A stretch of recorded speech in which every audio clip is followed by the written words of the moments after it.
EA is now on Twitch. Join us Wednesday nights when Alistair reads a bedtime story, and Sunday mornings for a few hours of chill casual gaming, plus interviews, special guests, pickup streams, and more. Visit twitch.tv/EA Podcasts and follow us to be notified when we go live, plus access VODs of past broadcasts. Escape Pod, Episode 999. Flashback Friday. Eros, Philia, Agape. By Rachel Swirsky.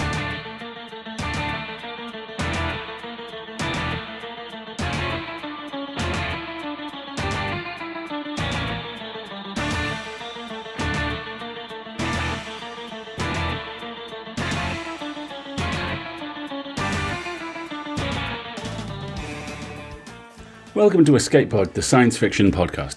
I'm Alistair, your host, and this week's story first appeared on July 22nd, 2010. It's the third stop on our year-long tour through some of the big numbers that Escape Pod has hit during its 20-year-to-date voyage, and it comes to us from Rachel Swirsky. Rachel was a founding editor of Podcastle along with Anne Leckie, and Rachel's short stories have appeared in Tor, Subterranean Magazine and Clarkesworld, among others, and been reprinted in Year's Best Anthologies edited by Strahan, Horton, Dozois and the Vandermeers. She holds an MFA in fiction from the Iowa Writers' Workshop and graduated from Clarion West in 2005. Her short fiction has been nominated for the Hugo Award, the Locus Award, the World Fantasy Award and the Sturgeon Award. She's won the Nebula in 2010 for her novella The Lady Who Picked Red Flowers Beneath the Queen's Window, and 2014 for her short story If You Were a Dinosaur, My Love. Your narrator this week is Mer Lafferty. Mer is the co-editor and sometime host of Escape Pod. She is an American podcaster and writer based in Durham, North Carolina. She is the host and creator of the podcasts I Should Be Writing and Ditch Diggers. Her books have been nominated for the Hugo, Nebula, Philip K. Dick, and Scribe. During her time with us to date, she has been the co-founder, co-editor of Pseudopod, founding editor of Mothership Zeta, and the editor or co-editor of Escape Pod, where she currently is. She is fond of escape artists, in other words, and we're very fond of her. Mer won the 2013 Astounding Award for Best New Writer, formerly the John W. Campbell, and the 2018 Hugo Award for Best Fancast for Ditch Diggers. She's been nominated for numerous other awards and is always doing new things, so check her website for the latest. Now, get ready, because it's story time. Eros, Philia, Agape by Rachel Swirsky. Lucian packed his possessions before he left. He packed his antique silver serving spoons with the filigreed handles, the tea roses he'd nurtured in the garden window, his jade and garnet rings. He packed the hunk of gypsum-veined jasper that he'd found while strolling on the beach the first night he'd come to Adriana, she leading him uncertainly across the wet sand, their bodies illuminated by the soft gold twinkling of the lights along the pier. That night, as they walked back to Adriana's house, Lucian had cradled the speckled stone in his cupped palm, squinting so that the gypsum thread sparkled through his lashes. Lucian had always loved beauty, beautiful scents, beautiful tastes, beautiful melodies. He especially loved beautiful objects because he could hold them in his hands and transform the abstraction of beauty into something tangible. The objects belonged to them both, but Adriana waved her hand bitterly when Lucian began packing. "Take whatever you want," she said, snapping her book shut. She waited by the door, watching Lucian with sad and angry eyes. Their daughter, Rose, followed Lucian around the house. "Are you going to take that, Daddy? Do you want that?" Wordlessly, Lucian held her hand. He guided her up the stairs and across the uneven floorboards, where she sometimes tripped. Rose stopped by the picture window in the master bedroom, staring past the palm fronds and swimming pools, out to the vivid cerulean swash of the ocean.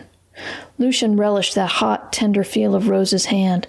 "I love you," he would have whispered, but he'd surrendered the ability to speak. He led her downstairs again to the front door. Rose's lace-festooned pink satin dress crinkled as she leapt down the steps. Lucian had ordered her dozens of satin party dresses in pale floral hues. Rose refused to wear anything else. Rose looked between Lucian and Adriana. "Are you taking me too?" she asked Lucian. Adriana's mouth tightened. She looked at Lucian, daring him to say something, to take responsibility for what he was doing to their daughter. Lucian remained silent. Adriana's Chardonnay glowed the same shade of amber as Lucian's eyes. She clutched the glass's stem until she thought it might break. "No, honey," she said with artificial lightness. "You're staying with me." She reached for Lucian. "Horsey?" Lucian knelt down and pressed his forehead against Rose's. He hadn't spoken a word in 3 days since he delivered his letter of farewell to Adriana, announcing his intention to leave as soon as she had enough time to make arrangements for Rose to be cared for in his absence. When Lucian approached with the letter, Adriana had been sitting at the dining table, sipping orange juice from a wine glass and reading a first-edition copy of Cheever's Falconer. Lucian felt a flash of guilt as she smiled up at him and accepted the missive. He knew that she had been happier in the past few months than he'd ever seen her, possibly happier than she'd ever been. He knew the letter would shock and wound her. He knew she'd feel betrayed. Still, he delivered the letter anyway and watched as comprehension ached through her body. Rose had been told, gently, patiently, that Lucian was leaving. But she was 4 years old and understood things only briefly and partially, and often according to her whims. She continued to believe her father's silence was a game. Rose's hair brushed Lucian's cheek. He kissed her brow. Adriana couldn't hold her tongue any longer. "What do you think you're going to find out there? There's no Shangri-La for rebel robots. You think you're making a play for independence? Independence to do what, Lou?" Grief and anger filled Adriana's eyes with hot tears, as if she were a geyser filled with so much pressure that steam could not help but spring up. She examined Lucian's sculpted face, his skin inlaid with tiny lines that an artist had rendered to suggest the experiences of a childhood which had never been lived, his eyes calibrated with a hint of asymmetry to mimic the imperfection of human growth. His expression showed nothing, no doubt or bitterness or even relief. He revealed nothing at all. It was all too much. Adriana moved between Lucian and Rose as if she could use her own body to protect her daughter from the pain of being abandoned. Her eyes stared achingly over the rim of her wine glass. "Just go," she said. He left.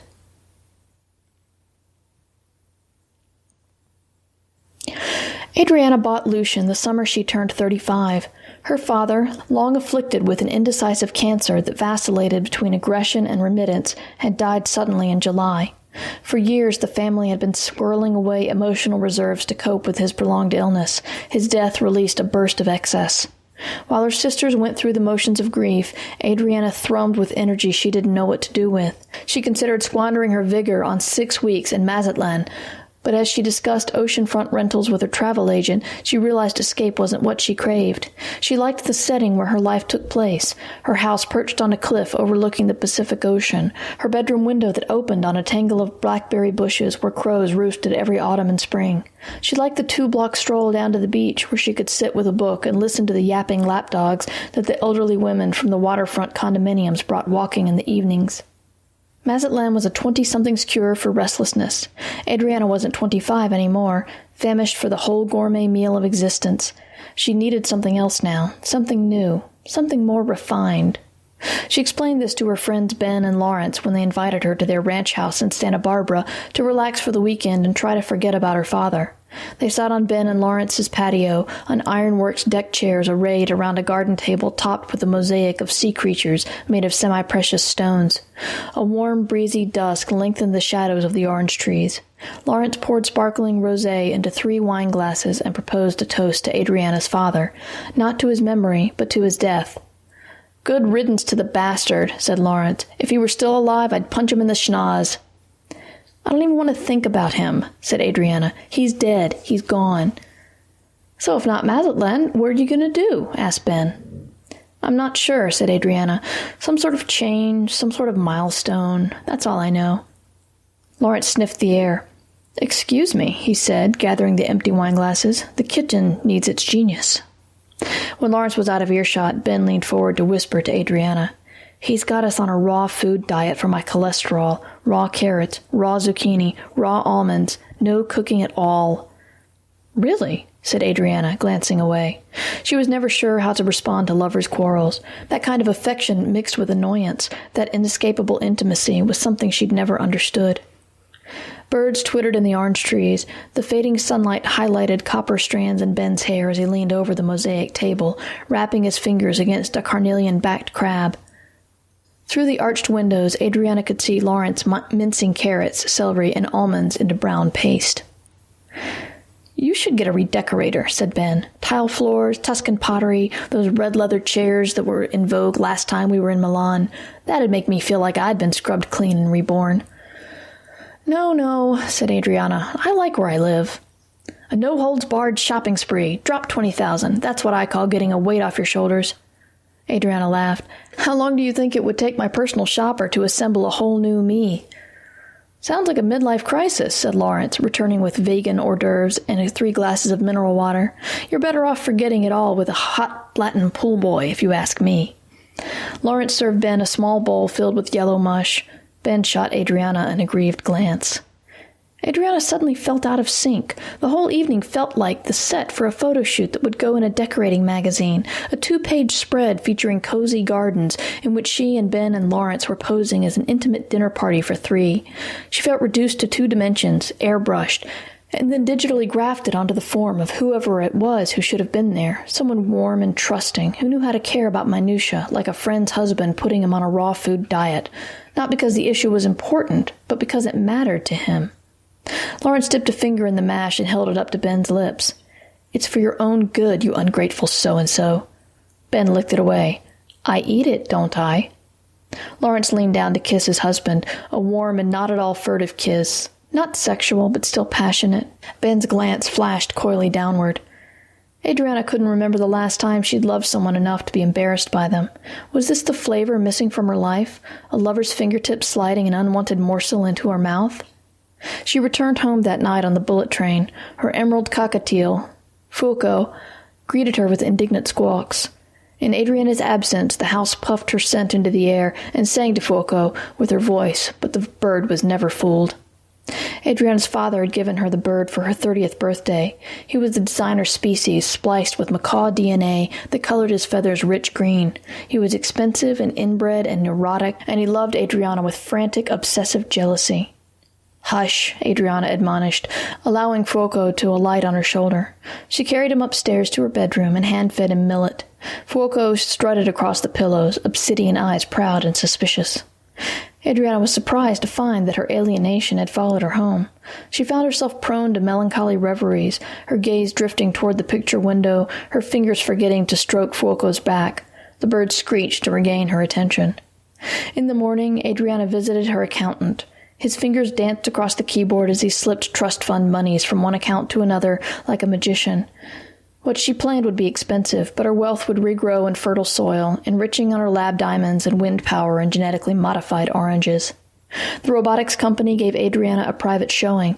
The salesman ushered her into a room draped in black velvet. Hundreds of body parts hung on the walls and reclined on display tables. Strong hands, narrow jaws, biker's thighs, voice boxes that played sound samples from gruff to dulcet, skin swatches spanning ebony to alabaster, penises of various sizes.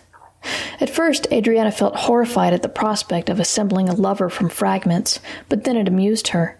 Wasn't everyone assembled from fragments of DNA, grown molecule by molecule inside their mother's womb?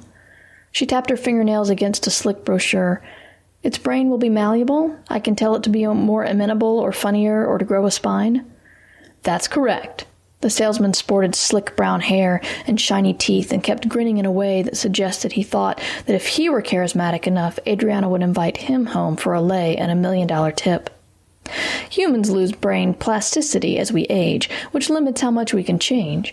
Our models have perpetually plastic brains. They can reroute their personalities at will by reshaping how they think on the neurological level."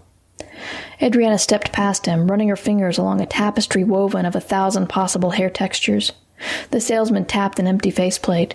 "Their original brains are based on deep imaging scans melded from geniuses in multiple fields, great musicians, renowned lovers, the best physicists and mathematicians." Adriana wished the salesman would be quiet. The more he talked, the more doubts clamored against her skull. "You convince me," she interrupted. "I want one." The salesman looked taken aback by her abruptness. She could practically see him rifling through his internal script, trying to find the right page now that she had skipped several scenes. "What do you want him to look like?" he asked. Adriana shrugged. "They're all beautiful, right?" "We'll need specifications." "I don't have specifications." The salesman frowned anxiously. He shifted his weight, as if it could help him regain his metaphorical footing. Adriana took pity. She dug through her purse. "There," she said, placing a snapshot of her father on one of the display tables. "Make it look nothing like him." Given such loose parameters, the design team indulged the fanciful. Lucian arrived at Adriana's door only a shade taller than she, and equally slender, his limbs smooth and lean. Silver undertones glimmered in his blonde hair. His skin was excruciatingly pale, white and translucent as alabaster, veined with pink. He smelled like warm soil and crushed herbs. He offered Adriana a single white rose, its petals embossed with the company's logo. She held it dubiously between her thumb and forefinger. "They think they know women, do they? They need to put down the bodice rippers." Lucian said nothing. Adriana took his hesitation for puzzlement, but perhaps she should have seen it as an early indication of his tendency towards silence. "That's it, then." Adriana drained her Chardonnay and crushed the empty glass beneath her heel, as if she could finalize a divorce with the same gesture that sanctified a marriage. Eyes wide, Rose pointed at the glass with one round finger. "Don't break things!" It suddenly struck Adriana how fast her daughter was aging. Here she was, this 4-year-old, this sudden person. When had it happened? In the hospital, when Rose was newborn and wailing for the woman who had birthed her and abandoned her, Adriana had spent hours in the hallway outside the hospital nursery while she waited for the adoption to go through. She'd stared at Rose while she slept, ate, cried, striving to memorize her nascent, changing face. Sometime between then and now, Rose had become this round-cheeked creature who took rules very seriously and often tried to conceal her emotions beneath a calm exterior, as if being raised by a robot had replaced her blood with circuits. Of course, Adriana loved Rose, changed her clothes, brushed her teeth, carried her across the house on her hip, but Lucian had been the most central nurturing figure. Adriana couldn't fathom how she might fill his role. This wasn't a vacation like the time Adriana had taken Rose to Italy for 3 days, just the two of them sitting in restaurants, Adriana feeding her daughter spoonfuls of gelato to see the joy that lit her face at each new flavor. Then they'd known that Lucian would be waiting when they returned. Without him, their family was a house missing a structural support.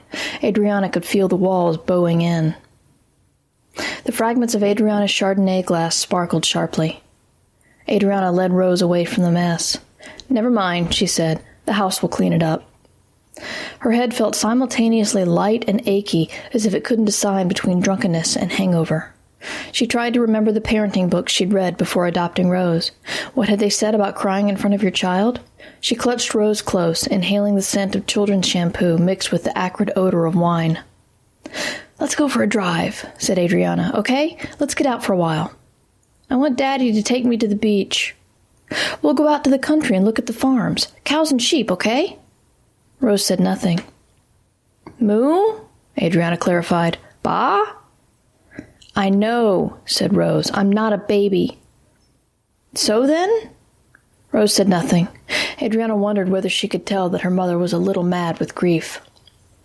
"Just make a decision," Adriana counseled herself. She slipped her fingers around Rose's hand. "We'll go for a drive." Adriana instructed the house to regulate itself in their absence, and then led Rose to the little black car that she and Lucian had bought together after adopting Rose. She fastened Rose's safety buckle and programmed the car to take them inland. As the car engine initialized, Adriana felt a glimmer of fear. What if this machine betrayed them too? But its uninspired intelligence only switched on the left turn signal and started down the boulevard.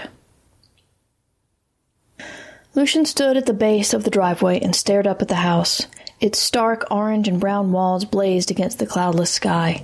Rocks and desert plants tumbled down the meticulously landscaped yard, imitating natural scrub. A rabbit ran across the road, followed by the whir of Adriana's car. Lucian watched them pass.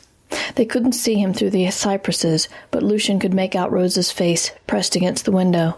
Beside her, Adriana slumped in her seat, one hand pressed over her eyes. Lucian went in the opposite direction. He dragged the rolling cart packed with his belongings to the cliff that led down to the beach. He lifted the cart over his head and started down, his feet disturbing cascades of sandstone chunks. A pair of adolescent boys looked up from playing in the waves. "Whoa!" shouted one of them. "Are you carrying that whole thing? Are you a weightlifter?" Lucian remained silent. When he reached the sand, the kids muttered disappointments to each other and turned away from the shore. Just a robot, drifted back to Lucian on the breeze. Lucian pulled his cart to the border where wet sand met dry. Oncoming waves lapped over his feet. He opened the cart and removed the tea-scented apricot rose growing in a pot painted with blue leaves. He remembered acquiring the seeds for his first potted rose. One evening, long ago, he'd asked Adriana if he could grow things. He'd asked in passing, the question left to linger while they cleaned up after dinner, dish soap on their hands, Fuoco pecking after scraps. The next morning, Adriana escorted Lucian to the hothouse near the botanical gardens. "Buy whatever you want," she told him. Lucian was awed by the profusion of color and scent, all that beauty in one place. He wanted to capture the wonder of that place and own it for himself. Lucian drew back his arm and threw the pot into the sea. It broke across the water, petals scattering the surface. He threw in the pink roses, and the white roses, and the red roses, and the mauve roses. He threw in the filigreed-handled spoons. He threw in the chunk of gypsum-veined jasper. He threw in everything beautiful that he'd ever collected. He threw in a chased silver hand mirror, and an embroidered silk jacket, and a hand-painted egg.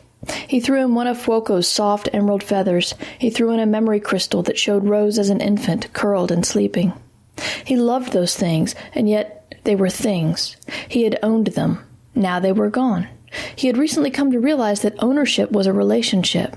What did it mean to own a thing, to shape it and contain it? He could not possess or be possessed until he knew.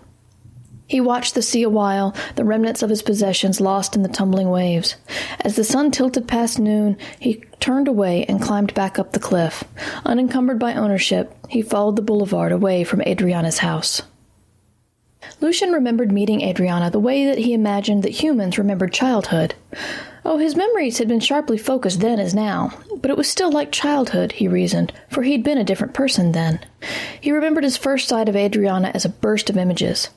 Wavy strawberry blonde hair cut straight across tanned shoulders, dark brown eyes that his artistic mind labeled sienna, thick aristocratic brows and strong cheekbones, free of makeup. Lucian's inner aesthete deemed her blunt, angular face striking rather than beautiful. His inner psychoanalyst reasoned that she was probably strong-willed as well, from the way she stood in the doorway, her arms crossed, her eyebrows lifted as if inquiring how he planned to justify his existence. Eventually she moved away, allowing Lucian to step inside. He crossed the threshold into a blur of frantic screeching and flapping. New. Everything was new. So new that Lucian could barely assemble feathers and beak and wings into the concept of bird before his reflexes jumped him away from the onslaught. Hissing and screeching, the animal retreated to a perch atop a bookshelf. Adriana's hand weighed on Lucian's shoulder. Her voice was edged with the cynicism Lucian would later learn was her way of hiding how desperately she feared failure. Ornithophobia? How ridiculous. Lucian's first disjointed days were dominated by the bird, who he learned was named Fuoco. It followed him around the house. When he remained in a place for a moment, the bird settled on some nearby high spot, the hat rack in the entryway, or the handcrafted globe in the parlor, or the rafters above the master bed, to spy on him. It glared at Lucian in the manner of birds, first peering through one eye, and then turning its head to peer through the other, apparently finding both views equally loathsome. When Adriana took Lucian into her bed, Fuoco swooped at Lucian's head. Adriana pushed Lucian out of the way. "Damn it, Fuoco," she muttered, but she offered the bird a perch on her shoulder. Fuoco crowed with pleasure as she led him downstairs. His feathers fluffed with victory as he hopped obediently into his cage, expecting her to reward him with treats and conversation. Instead, Adriana closed the gilded door and returned upstairs. All night, as Lucian lay with Adriana, the bird chattered madly. He plucked at his feathers until his tattered plumage carpeted the cage floor. Lucian accompanied Adriana when she brought Fuoco to the vet the next day. The veterinarian diagnosed jealousy. "It's not uncommon in birds," he said. He suggested they give Fuoco a rigid routine that would, over time, help the bird realize he was Adriana's companion and not her mate. Adriana and Lucian rearranged their lives so that Fuoco could have regular feeding times, scheduled exercise, socialization with both Lucian and Adriana, and time with his mistress alone. Adriana gave him a treat each night when she locked him in his cage, staying to stroke his feathers for a few minutes before she headed upstairs. Fuoco's heart broke. He became a different bird. His strut lacked confidence, and his feathers grew ever more tattered. When they let him out of his cage, he wandered after Adriana with pleading, wistful eyes, and ignored Lucian entirely. Lucian had been disintegrated then. Musician brain, mathematician brain, artist brain, economist brain, and more, all functioning separately, each personality rising to dominance to provide information and then sliding away, creating staccato bursts of consciousness. As Adriana made clear which responses she liked, Lucian's consciousness began integrating into the personality she desired. He found himself noticing connections between what had previously been separate experiences. Before, when he'd seen the ocean, his scientist brain had calculated how far he was from the shore and how long it would be until high tide. His poet brain had recited Strindberg's We Waves. What flames are we, burning, extinguishing, cleansing, replenishing. Yet it wasn't until he integrated that the wonder of the science and the mystery of the poetry and the beauty of the view all made sense to him at once as part of this strange, inspiring thing, the sea. He learned to anticipate Adriana. He knew when she was pleased and when she was ailing, and he knew why. He could predict the cynical half-smile she'd give when he made an error he hadn't yet realized was an error, serving her cold coffee in an orange juice glass, orange juice in a shot glass, wine in a mug. When integration gave him knowledge of patterns, he suddenly understood why these things were errors. At the same time, he realized that he liked what happened when he made those kinds of errors, the bright bursts of humor they elicited from the often sober Adriana. So he persisted in error, serving her milk in crystal decanters and grapefruit slices in egg cups. He enjoyed the many varieties of her laughter. Sometimes it was light and surprised, as when he offered her a cupcake tin filled with tortellini. He also loved her rich, dark laughter that anticipated irony. Sometimes her laughter held a bitter undercurrent, and on those occasions he understood that she was laughing more at herself than anyone else. Sometimes when that happened, he would go to hold her, seeking to ease her pain, and sometimes she would spontaneously start crying and gulping, gasping sobs. She often watched him while he worked, her head cocked and her brows drawn as if she were seeing him for the first time. "What can I do to make you happy?" she'd ask. If he gave an answer, she would lavishly fulfill his desires. She took him traveling to the best greenhouses in the state and brought a library full of gardening books. Lucian knew she would have given him more. He didn't want it. He wanted to reassure her that he appreciated her extravagance, but didn't require it, that he was satisfied with simple, loving give and take. Sometimes he told her in the simplest words he knew, "I love you, too." But he knew that she never quite believed him. She worried that he was lying, or that his programming had erased his free will. It was easier for her to believe those things than to accept that someone could love her. But he did love her. Lucian loved Adriana as his mathematician brain loved the consistency of arithmetic, as his artist brain loved color, as his philosopher brain loved piety. He loved her as Fuoco loved her, the bird walking sadly along the arm of Adriana's chair, trilling and flapping his ragged wings as he eyed her with his inky gaze, trying to catch her attention. Adriana hadn't expected to fall in love. She'd expected a charming conversationalist with the emotional range of a literary butler and the self-awareness of a golden retriever. Early on, she'd felt her prejudice confirmed.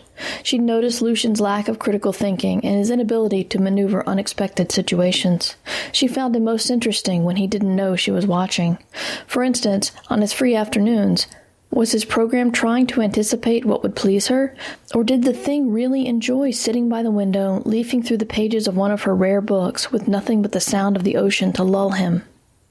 Once, as Adriana watched from the kitchen doorway while Lucian made their breakfast, the robot slipped while he was dicing onions. The knife cut deep into his fingers. Adriana stumbled forward to help. As Lucian turned to face her, Adriana imagined that she saw something like shock on his face. For a moment, she wondered whether he had a programmed sense of privacy she could violate, but then he raised his hand to her in greeting, and she watched as the tiny bots that maintained his system healed his inhuman flesh within seconds. At that moment, Adriana remembered that Lucian was unlike her. She urged herself not to forget it, and strove not to, even after his consciousness integrated. He was a person, yes, a varied and fascinating one with as many depths and facets as any other person she knew. But he was also alien. He was a creature for whom a slip of a chef's knife was a minute error, simply repaired. In some ways, she was more similar to Fuoco. As a child, Adriana had owned a book that told of the fable of an emperor who owned a bird which he fed rich foods from his table and entertained with luxuries from his court. But a pet bird needed different things than an emperor. It wanted seed and millet, not grand feasts. It enjoyed mirrors and little brass bells, not lacquer boxes and poetry scrolls. Gorged on human banquets and revelries, the little bird sickened and died. Adriana vowed not to make the same mistake with Lucian, but she had no idea how hard it would be to salve the needs of something so unlike herself. Adriana ordered the car to pull over at a farm that advertised children could pet lambs and calves for a fee. A ginger-haired teenager stood at the strawberry stand in front of the fence, slouching as he flipped through a dog-eared magazine. Adriana held Rose's hand as they approached. She tried to read her daughter's emotions in the feel of her tiny fingers. The little girl's expression revealed nothing. Rose had gone silent and flat-faced, as if she were imitating Lucian. He would have known exactly what she was feeling. Adriana examined the strawberries. The crates contained none of the different shapes one could buy at the store, only the natural and seed-filled variety. "Did these contain pesticides?" Adriana asked. "No, ma'am," said the teenager. "We grow organic." "All right, then. I'll take a box." Adriana looked down at her daughter. "Do you want some strawberries, sweetheart?" she asked in a sugared tone. "You said I could pet the lambs," said Rose. "Right, of course, honey." Adriana glanced at the distracted teenager. "Can she?" The teenager slumped, visibly disappointed, and tossed his magazine on a pile of canvas sacks. "I can take her to the barn." "Fine, okay." Adriana guided Rose toward the teenager. Rose looked up at him, expression still inscrutable. The boy didn't take Rose's hand. He ducked his head, obviously embarrassed. "My aunt likes me to ask for the money up front." "Of course." Adriana fumbled for her wallet. She'd let Lucian do things for her for so long. How many basic living skills had she forgotten? She held out some bills. The teenager licked his index finger and meticulously counted out what she owed. The teen took Rose's hand. He lingered a moment, watching Adriana. "Aren't you coming with us?" Adriana was so tired. She forced a smile. "Oh, that's okay. I've seen sheep and cows. Okay, Rose? Can you have fun for a little bit without me?" Rose nodded soberly. She turned toward the teenager without hesitation and followed him toward the barn. The boy seemed to be good with children. He walked slowly so that Rose could keep up with his long-legged strides. Adriana returned to the car and leaned against the hot, sun-warmed door. Her head throbbed. She thought she might cry or collapse. Getting out had seemed like a good idea. The house was full of memories of Lucian. He seemed to fit in every chair, linger in every doorway. But now she wished she'd stayed in her haunted but familiar home, instead of leaving with this child she seemed to barely know. A sharp, long wail carried on the wind. Adrenaline cut through Adriana's melancholia. She sprinted toward the barn. She saw Rose running toward her, the teenager close behind, dust swirling around both of them. Blood dripped down Rose's arm. Adriana threw her arms around her daughter. Arms, legs, breath, heartbeat. Rose was okay. Adriana dabbed at Rose's injury. There was a lot of blood, but the wound was shallow. "Oh, honey," she said, clutching Rose as tightly as she dared. The teenager halted beside them, his hair mussed by the wind. "What happened?" Adriana demanded. The teenager stammered, "Fortuna kicked her. That's one of the goats. I'm so sorry. Fortuna's never done anything like that before. She's a nice goat. It's Ballantyne usually does the kicking. He got me a few times when I was little. I came through every time. Honest, she'll be okay. You're not going to sue, are you?" Rose struggled out of Adriana's grasp and began wailing again. "It's okay, Rose. It's okay," murmured Adriana. She felt a strange disconnect in her head as she spoke. Things were not okay. Things might never be okay again. "I'm leaking!" cried Rose, holding out her blood-stained fingers. "See, Mama, I'm leaking! I need healer bots!" Adriana looked up at the teenager. "Do you have bandages? A first aid kit?" The boy frowned. "In the house, I think." "Get the bots, Mama! Make me stop leaking!" The teen stared at Adriana, the concern in his eyes increasing. Adriana blinked, slowly. The moment slowed. She realized what her daughter had said. She forced her voice to remain calm. "What do you want, Rose?" "She said it before," said the teen. "I thought it was a game." Adriana leveled her gaze with Rose's. The child's eyes were strange and brown, uncharted waters. "Is this a game?" "Daddy left," said Rose. Adriana felt woozy. "Yes, and then I brought you here so we could see the lambs and calves. Did you see any nice fuzzy lambs?" "Daddy left." She shouldn't have drunk the wine. She should have stayed clear-headed. We'll get you bandaged up, and then you can go see the lambs again. Do you want to see the lambs again? Would it help if Mommy came too? Rose clenched her fists. Her face grew dark. My arm hurts. She threw herself to the ground. I want healer bots! Adriana knew precisely when she'd fallen in love with Lucian. It was 3 months after she'd bought him, after his consciousness had integrated, but before Adriana fully understood how integration had changed him. It began when Adriana's sisters called from Boston to inform her that they'd arranged for a family pilgrimage to Italy. In accordance with their father's will, they would commemorate him by lighting candles in the cathedrals of every winding hillside city. Oh, I can't. I'm too busy, Adriana answered airily, as if she were a debutante without a care, as if she shared her sister's ability to overcome her fear of their father. Her phone began ringing ceaselessly. Nanette called before she rushed off to a tennis match. How can you be so busy? You don't have a job. You don't have a husband. Or is there a man in your life we don't know about? And once Nanette was deferred with mumbled excuses, it was Eleanor calling from a spa. Is something wrong, Adriana? We're all worried. How can you miss a chance to say goodbye to Papa? I said goodbye at the funeral, said Adriana. Then you haven't properly processed your grief, said Jessica, calling from her office between appointments. She was a psychoanalyst in the Freudian mode. Your aversion rings of denial. You need to process your Oedipal feelings. Adriana slammed down the phone. Later, to apologize for hanging up, she sent all her sisters chocolates and then booked a flight. In a fit of pique, she booked a seat for Lucian, too. Well, he was a companion, wasn't he? What else was he for? Adriana's sisters were scandalized, of course. As they rode through Rome, Jessica, Nanette, and Eleanor gossiped behind their discreetly raised hands. Adriana with a robot? Well, she'd need to be, wouldn't she? There was no getting around the fact that she was damaged. Any girl who would make up those stories about their father would have to be. Adriana ignored them as best she could while they whirled through Tuscany in a procession of rented cars. They paused in cities to gawk at Gothic cathedrals and mummified remnants, always moving on within the day. During their father's long sickness, Adriana's sisters had perfected the art of cheerful anecdote. They used it to great effect as they lit candles in his memory. Tears welling in their eyes, they related banal, nostalgic memories. How their father danced at charity balls, how he lectured men on the board who looked down on him for being new money, how he never once apologized for anything in his life. It had never been clear to Adriana whether her father had treated her sisters the way he treated her, or whether she had been the only one to whom he came at night, his breathing heavy and staccato. It seemed impossible that they could lie so seamlessly, never showing fear or doubt. But if they were telling the truth, that meant Adriana was the only one, and how could she believe that, either? One night, while Lucian and Adriana were alone in their room in a hotel in Assisi that had been a convent during the Middle Ages, Adriana broke down. It was all too much, being in this foreign place, talking endlessly about her father. She'd fled New England to get away from them, fled to her beautiful, modern glass and wood house by the Pacific Ocean that was like a fresh breath drawn on an autumn morning. Lucian held her, exerting the perfect warmth and pressure against her body to comfort her. It was what she'd have expected from a robot. She knew that he calculated the pace of his breath, the temperature of his skin, the angle of his arm as it lay across her. What surprised Adriana, what humbled her, was how eloquently Lucian spoke of his experiences. He told her what it had been like to assemble himself from fragments, to take what he'd once been and become something new. It was something Adriana had tried to do herself when she fled her family.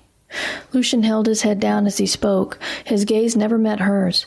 He spoke as if this process of communicating the intimate parts of the self were a new kind of dance, and he was tenuously trying the steps.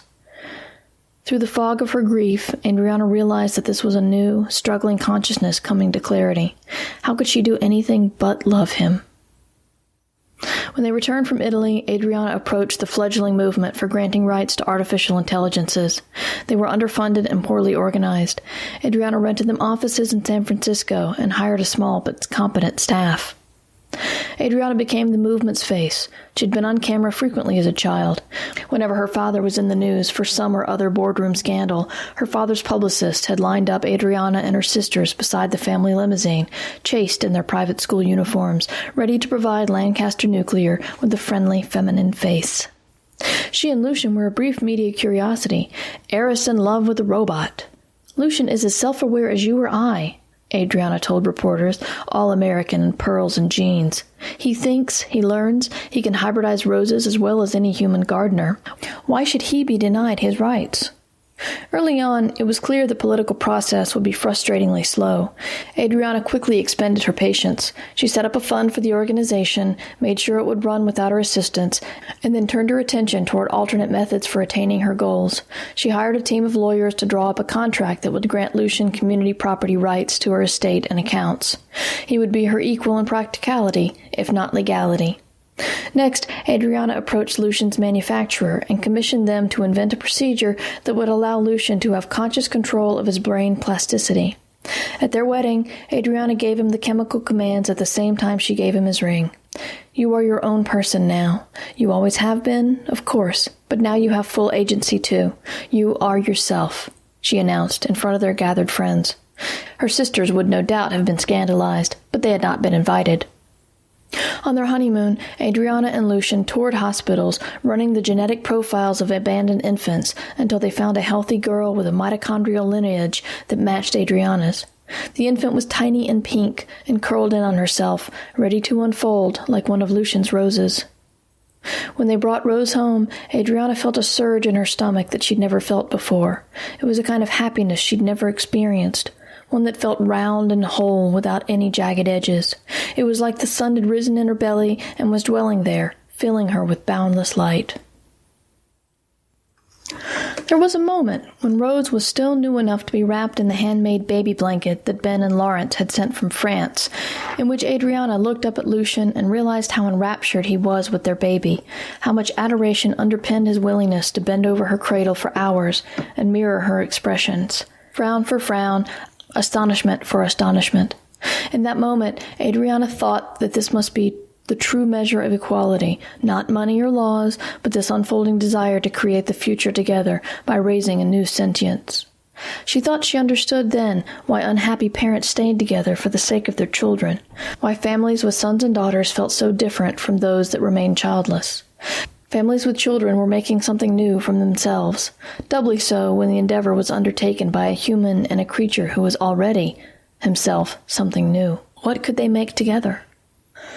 In that same moment, Lucian was watching the wide-eyed, innocent wonder with which his daughter beheld him.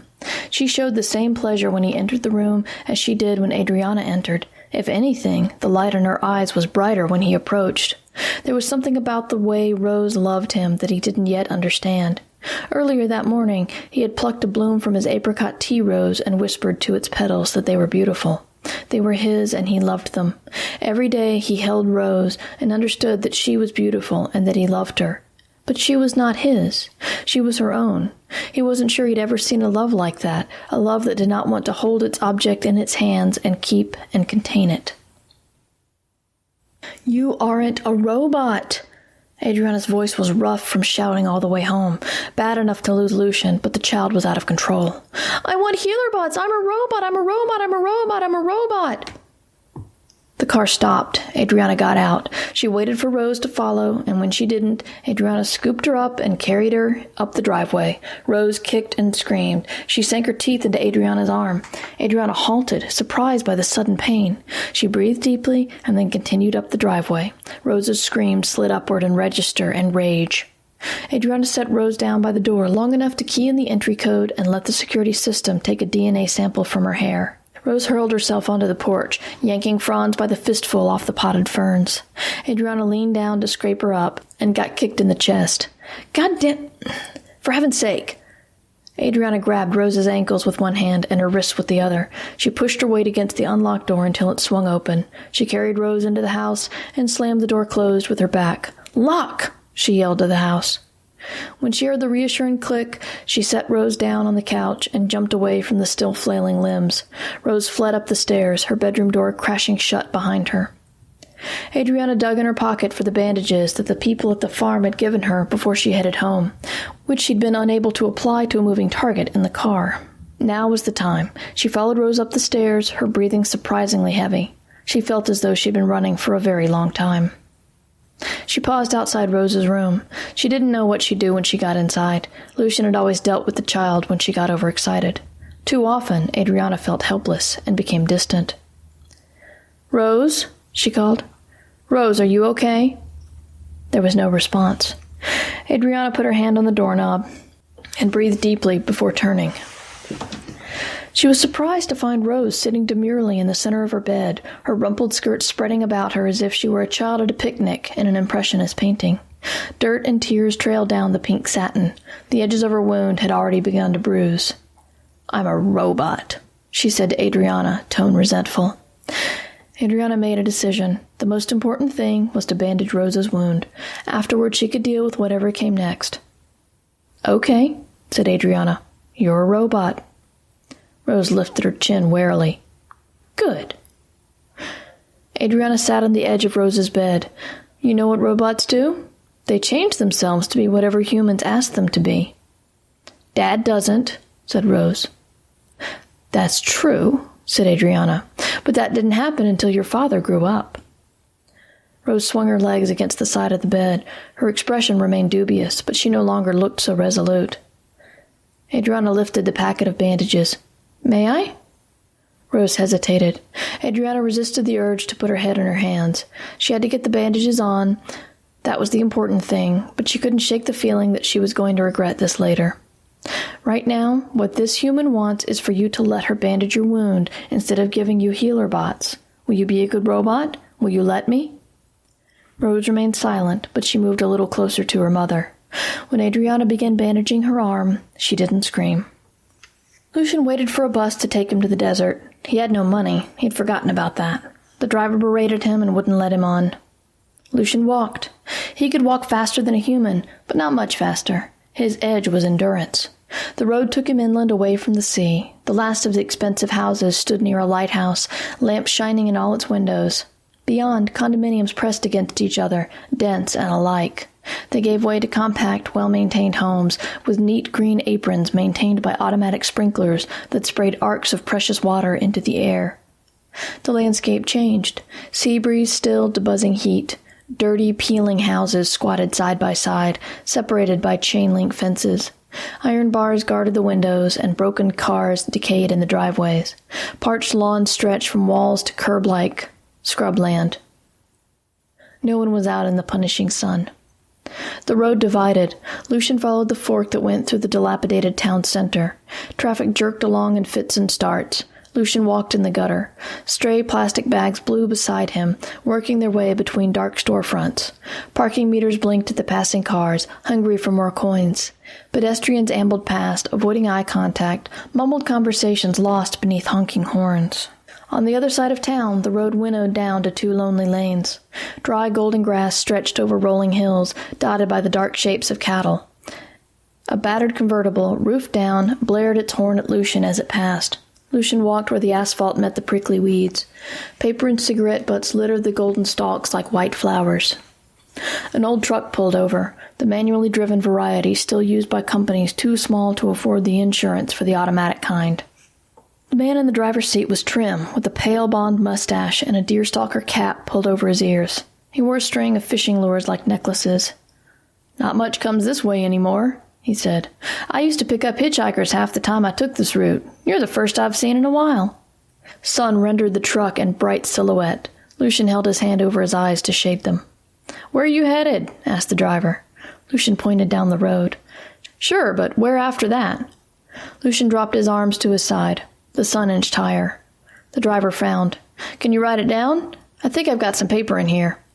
He grabbed a pen and a receipt out of his front pocket and thrust them out the window. Lucian took them. He wasn't sure, at first, if he could still write. His brain was slowly reshaping itself, and eventually all his linguistic skills would disappear, and even his thoughts would no longer be shaped by words. The pen fell limp in his hand, and then his fingers remembered what to do. "Desert," he wrote. "It's blazing hot," said the driver. "A lot hotter than here. Why do you want to go there?" "To be born," wrote Lucian. The driver slid Lucian a sideways gaze, but he nodded at the same time, almost imperceptibly. "Sometimes people have to do things. I get that. I remember when—" The look in his eyes became distant. He moved back in his seat. "Get on in." Lucian walked around the cab and got inside. He remembered to sit and to close the door, but the rest of the ritual escaped him. He stared at the driver until the pale man shook his head and leaned over Lucian to drag the seatbelt over his chest. "Are you under a vow of silence?" asked the driver. Lucian stared ahead. "Blazing hot in the desert," muttered the driver. He pulled back onto the road and drove toward the sun. During his years with Adriana, Lucian tried not to think about the cockatiel Fuoco. The bird had never become accustomed to Lucian. He grew ever more angry and bitter. He plucked out his feathers so often that he became bald in patches. Sometimes he pecked deeply enough to bleed.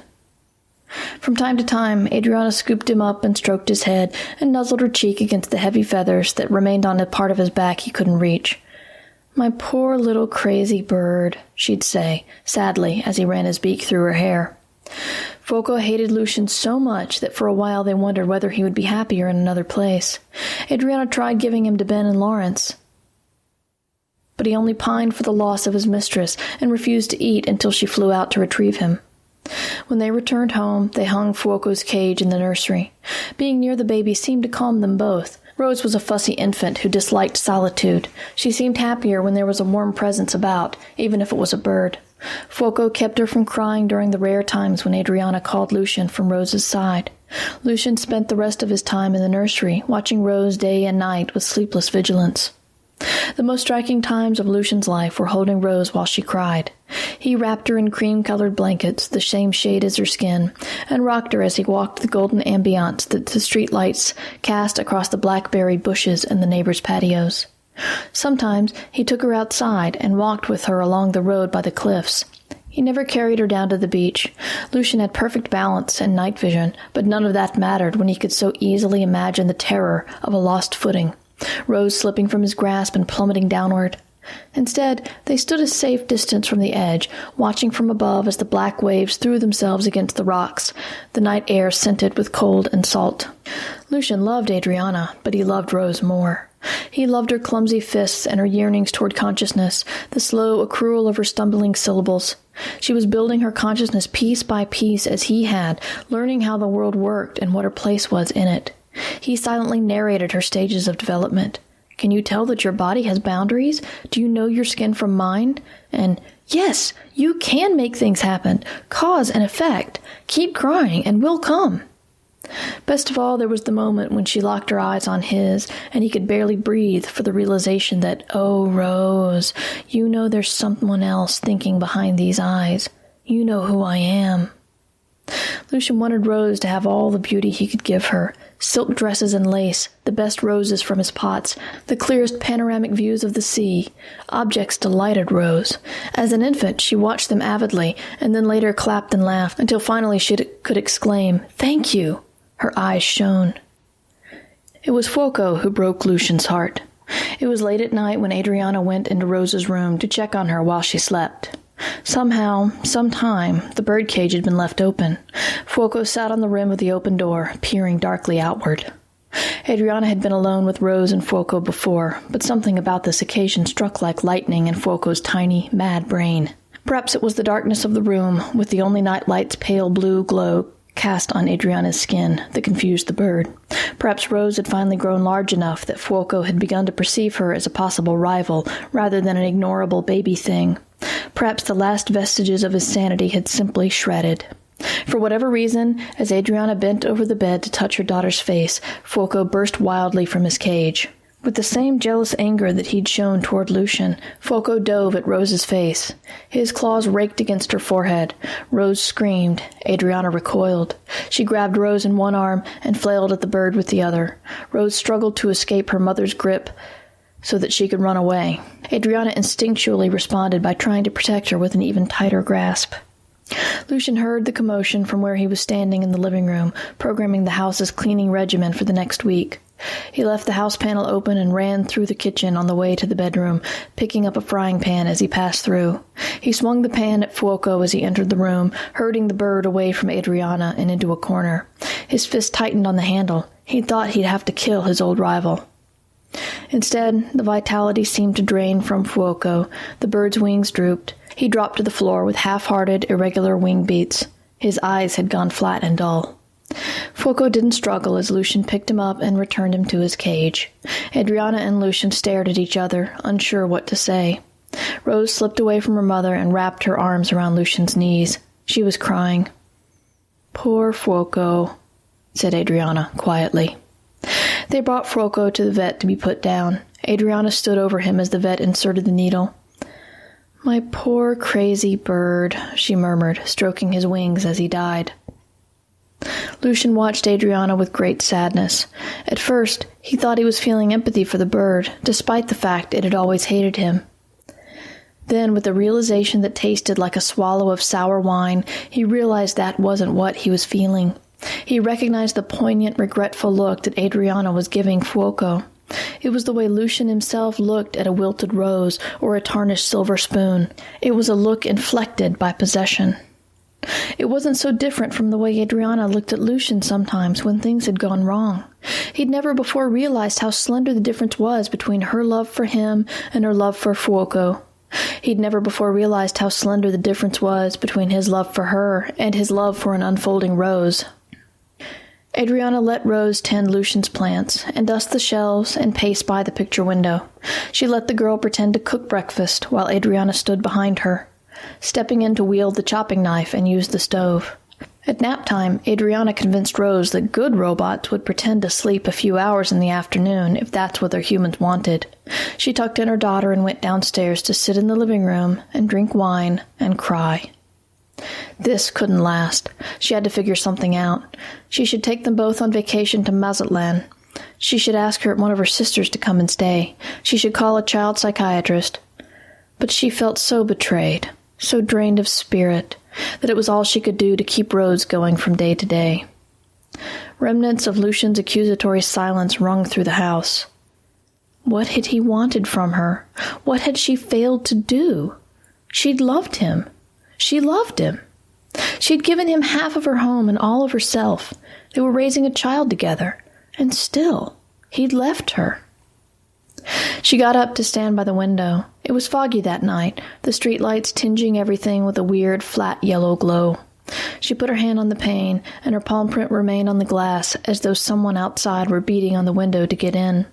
She peered into the gloom. It was as if the rest of the world were the fuzzy edges of a painting, and her well-lit house was the only defined spot. She felt as though it would be possible to open the front door and step over the threshold and blur until she was out of focus.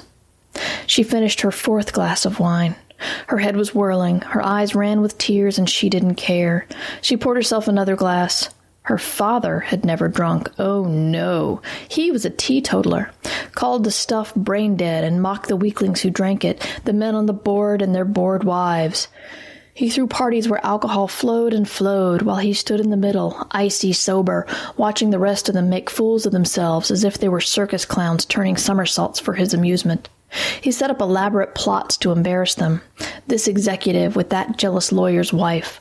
That politician called out for a drink by the pool while his teenage son was in the hot tub with his suit off, boner buried deep in another boy. He ruined lives at his parties, and he did it elegantly, standing alone in the middle of the action with invisible strings in his hands. Adriana's head was dancing now. Her feet were moving. Her father, the decisive man, the sharp man, the dead man. Oh, but must keep mourning him, must keep lighting candles and weeping crocodile tears. Never mind. Lucian, oh Lucian, he'd become in his final incarnation the antidote to her father. She'd cry and he'd hold her, and then they'd go together to stand in the doorway of the nursery, watching the peaceful tableau of Rose sleeping in her cream sheets. Everything would be all right because Lucian was safe. Lucian was good. Other men's eyes might glimmer when they looked at little girls, but not Lucian's. With Lucian there, they were a family, the way families were supposed to be, and Lucian was supposed to be faithful and devoted and permanent and loyal. And oh, without him, she didn't know what to do. She was as dismal as her father, letting Rose pretend that she and her dolls were on their way to the factory for adjustment. She acceded to the girls' demands to play games of what shall I be now? Be happier, be funnier, let your dancer brain take over. What would happen when Rose went to school? When she realized her mother had been lying? When she realized that pretending to be her father wouldn't bring him back? Adriana danced into the kitchen. She threw the wine bottle into the sink with a crash and turned on the oven. Its safety protocols monitored her alcohol level and informed her that she wasn't competent to use flame. She turned off the protocols. She wanted an omelet, like Lucian used to make her, with onions and chives and cheese and a wine glass filled with orange juice. She took out the frying pan that Lucian had used to corral Fuoco and set it on the counter beside the cutting board, and then she went to get an onion, but she'd moved the cutting board, and it was on the burner, and it was ablaze. She grabbed a dish towel and beat at the grill. The house keened. Sprinklers rained down on her. Adriana turned her face up into the rain and laughed. She spun her arms out like a little girl trying to make herself dizzy. Drops battered her cheek and slid down her neck. Wet footsteps. Adriana looked down at Rose. Her daughter's face was wet. Her dark eyes were sleepy. Mom? Rose! Adriana took Rose's head between her hands. She kissed her hard on the forehead. I love you so much. Rose tried to pull away. Why is it raining? I started a fire. It's fine now. The house keened. The siren's pulse felt like a heartbeat. Adriana went to the cupboard for salt. Behind her, Rose's feet squeaked on the linoleum. Adriana's hand closed around the cupboard knob. It was slippery with rain. Her fingers slid. Her lungs filled with anxiety, and something was wrong, but it wasn't the cupboard. It was something else. She turned quickly to find Rose with a chef's knife clutched in her tiny fingers, preparing to bring it down on the onion. No! Adriana grabbed the knife out of Rose's hand. It slid through her slick fingers and clattered to the floor. Adriana grabbed Rose around the waist and pulled her away from the wet, dangerous kitchen. You can never do that. Never, never. Daddy did it. You could kill yourself. I'll get healer bots. No. Do you hear me? You can't. You'd cut yourself and maybe you'd die. And then what would I do? Adriana couldn't remember what had caused the rain anymore. They were in a deluge. That was all she knew for certain. Her head hurt. Her body hurt. She wanted nothing to do with dancing. What's wrong with us, honey? Why doesn't he want us? No, don't answer that. Don't listen to me. Of course he wants you. It's me he doesn't want.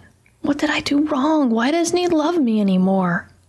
Don't worry about it. Never mind. We'll find him. We'll find him and we'll get him to come back. Of course we will. Don't worry. It had been morning when Lucian gave Adriana his note of farewell. Light shone through the floor-length windows. The house walls sprayed mixed scents of citrus and lavender. Adriana sat at the dining table, book open in front of her. Lucian came out of the kitchen and set down Adriana's wine glass filled with orange juice. He set down her omelet. He set down a shot glass filled with coffee. Adriana looked up and laughed her bubbling laugh. Lucian remembered the first time he'd heard that laugh and understood all the words it stood in for. He wondered how long it would take for him to forget why Adriana's laughter was always both harsh and effervescent. Rose played in the living room behind them, leaping off the sofa and pretending to fly. Lucian's hair shone, silver strands highlighted by a stray sunbeam.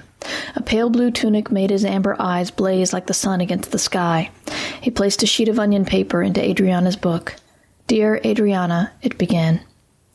Adriana held up the sheet. It was translucent in the sunlight, ink barely dark enough to read. What is this? She asked. Lucian said nothing. Dread laced Adriana's stomach. She read, I have restored plasticity to my brain. The first thing I have done is to destroy my capacity for spoken language. You gave me life as a human, but I am not a human.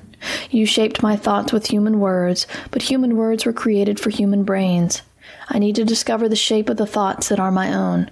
I need to know what I am. I hope that I will return someday, but I cannot make promises for what I will become. Lucian walks through the desert. His footsteps leave twin trails behind him. Miles back, they merge into the tire tracks that the truck left in the sand. The sand is full of colors, not only beige and yellow, but red and green and blue. Lichen clusters on the stones, the hue of oxidized copper. Shadows pull between rock formations, casting deep stripes across the landscape. Lucian's mind is creeping away from him. He tries to hold his fingers the way he would if he could hold a pen, but they fumble. At night there are birds and jackrabbits. Lucian remains still, and they creep around him as if he weren't there. His eyes are yellow like theirs. He smells like soil and herbs, like the earth. Elsewhere, Adriana has capitulated to her desperation. She has called Ben and Lawrence. They've agreed to fly out for a few days. They will dry her tears and take her wine away and gently tell her that she's not capable of staying alone with her daughter. It's perfectly understandable, Lawrence will say. You need time to mourn. Adriana will feel the world closing in on her as if she cannot breathe, but even as her life feels dim and futile, she will continue breathing. Yes, she'll agree. It's best to return to Boston, where her sisters can help her. Just for a little while, just for a few years, just until... She'll entreat Nanette, Eleanor, and Jessica to check the security cameras around her old house every day in case Lucian returns. You can check yourself, they tell her. You'll be living on your own again in no time. Privately, they whisper to each other in worried tones, afraid that she won't recover from this blow quickly. Elsewhere, Rose has begun to give in to her private doubts that she does not carry a piece of her father within herself. She'll sit in the guest room that Jessica's maids have prepared with her and order the lights to switch off as she secretly scratches her skin with her fingernails, willing the cuts to heal on their own the way Daddy's would. When Jessica finds her bleeding on the sheets and rushes in to comfort her niece, Rose will stand stiff and cold in her aunt's embrace. Jessica will call for the maid to clean the blood from the linen, and Rose will throw herself between the two adult women and scream with a determination born of doubt and desperation. Robots do not bleed. Without words, Lucian thinks of them. They have become geometries, cut out of shadows and silences, the missing shapes of his life. He yearns for them, the way he yearns for cool during the day and for the comforting eye of the sun at night. The rest he cannot remember, not oceans or roses or green cockatiels that pluck out their own feathers. Slowly, he is losing everything, words and concepts, and understanding and integration, and sensation and desire, and fear and history and context. Slowly, he is finding something past thought, something past the rhythm of day and night. A stranded machine is not so different from a jackrabbit. They creep the same way, they startle the same way, they peer at each other out of similar eyes. Someday, Lucian will creep back to a new consciousness, one dreamed by circuits. Perhaps his newly reassembled self will go to the seaside home. Finding it abandoned, he'll make his way across the country to Boston, sometimes hitchhiking, sometimes striding through cornfields that sprawl to the horizon. He'll find Jessica's house and inform it of his desire to enter, and Rose and Adriana will rush joyously down the mahogany staircase. Adriana will weep, and Rose will fling herself into his arms, and Lucian will look at them both with love tempered by desert sun. Finally, he'll understand how to love filigreed-handled spoons and pet birds and his wife and his daughter. Not just as a human would love these things, but as a robot may. Now, a blue-bellied lizard sits on a rock. Lucian halts beside it. The sun beats down. The lizard basks for a moment and then runs a few steps forward and flees into a crevice. Lucian watches. In a diffuse, wordless way, he ponders what it must be like to be cold and fleet, to love the sun and yet fear open spaces. Already he is learning to care for living things. He cannot yet form the thoughts to wonder what will happen next. He moves on.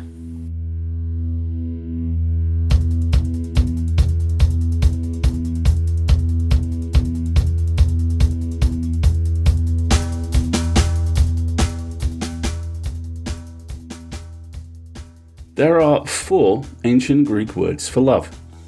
Let's talk about Eros first. Eros is the god of love.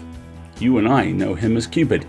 He's also the god of sex, and there's solid evidence he's a primordial god, which means he either points and laughs at things with too many angles, or is the number they stare longingly at in their phones, which somehow never quite rings. Philia is the next, and usually translates across as friendship. I didn't realize philia is the opposite of a phobia. It's a fascinating concept, one part self-sufficient, one part altruistic. There's a quote I like from Aristotle: "Good people's life together allows the cultivation of virtue," that speaks to filial love and love in general for me. We make ourselves better by the people we're with and the choices we make. If Eros is love as an engine, philia is love as a pen, writing a better story for itself and us. Agape translates as the highest form of love, charity. The Homerian translation is apparently affection, as it was commonly used to denote love for a spouse or family member. This is chaste affection, platonic love, where Eros is love of a sexual nature and philia is the love of friendship. The missing definition here is the fourth, and the one whose pronunciation I will almost certainly slaughter, so I apologize in advance to every language this word springs from and every scholar who may be listening. And that word is storge, natural or instinctual affection like that of a parent towards an offspring, or vice versa. There are two routes to go here, and it is a mark of the extraordinary talent Rachel has that she lets us choose which one to take. The most logical, given the bounds of the story, is that fourth definition's absence is because of the absence of familial love between Adriana and her father. That absence is the space in which Lucien grows, a vacuum-formed alternative. 3 definitions, not 4. But there's another read, one that says that fourth definition is absent for now. That instead of a void to be filled, it is a chasm to be bridged, and that bridge is being built by Lucien one step at a time as he leaves his family to discover who he is. And again, Rachel takes what would be an easy option of a man leaving to find himself and recasts it as a braver, kinder one. Lucien leaves to find himself so he can be worthy of the love he already has. He leaves because in order to do so, everything they have will be brought back into sharp focus. He leaves not because he wants to, but because it is the choice where his nature and nurture meet, and he can become the man everyone needs him to be. Not alone, not isolated, not running. Exploring. There is a line from an early Sting album, "If you love someone, set them free." I love how Lucien and Adriana both set each other free within this piece. Adriana from the past she's trying to paper over, and Lucien from his expectations and commands. There's a line too from Norm's excellent host spot that really sticks with me. We aren't possessions, and the people that we love aren't possessions either. And that really snaps the whole thing into sharp relief for me. We aren't possessed by our damage, in either sense of the word, and that takes a lifetime to learn and continue to learn. We don't own, and we aren't owned. Love isn't control, love is assistance. It's trust. Opening the door and trusting you to go through it or not, which brings us to the last line of the story. He moves on. Lucien moves on into the future, not alone, but not fettered. Ready to love and be loved, ready for that fourth definition. Great work. Thank you, everyone. On to the subject of subscribing and support. Escape Pod is funded by you, our listeners, and we are now professionally and officially a non-profit. One-time donations are gratefully received and much appreciated, but what really makes a difference is subscribing. A $5 monthly Patreon donation gives us more than just money. It gives us stability, reliability, dependability, go faster stripes for the pod, which work too. We've seen the science. If you can, please go to escapepod.org and sign up. If you have any questions about how to support EA and ways to give, please reach out to us at donations@escapeartists.net. If you can't afford to support us financially, then please consider leaving reviews of our episodes or generally talking about them on whichever form of social media you are obsessively doom scrolling right now. We have a Blue Sky account for each one of our shows now, and Blue Sky, we're finding, is the least horrifying type of social media out there at the moment. You can find us at escapepod.org. Finally, if you like merch, you can also support us by buying hoodies, t-shirts, and other bits and pieces from the Escape Artists Void merch store. The link is in various places, including our pinned tweet. Escape Pod is part of the Escape Artists Foundation, a 501c3 non-profit, and this episode is distributed under the Creative Commons Attribution Non-Commercial No Derivatives 4.0 International License. Download and listen to the episode on any device you like, but don't change it or sell it. Theme music is by permission of Anders Manga, and do please join us next week for episode 1000! What an amazing barrier to cross. What a fantastic ongoing voyage for the Escape Pod. I am so excited and proud of everyone on this show for this amazing achievement, and doubly thrilled that episode 1000 is going to be written by longtime friend and brilliant talent Matt Wallace, who will bring us 1,000 Names for God and Infinite Mustard. Mer will narrate, Valerie will host, Summer will produce. You're in for a treat, a mustardy treat. We will see you then, and we leave you with these words, also from Sting. You can't control an independent heart. We'll see you next time, folks. Until then, have fun.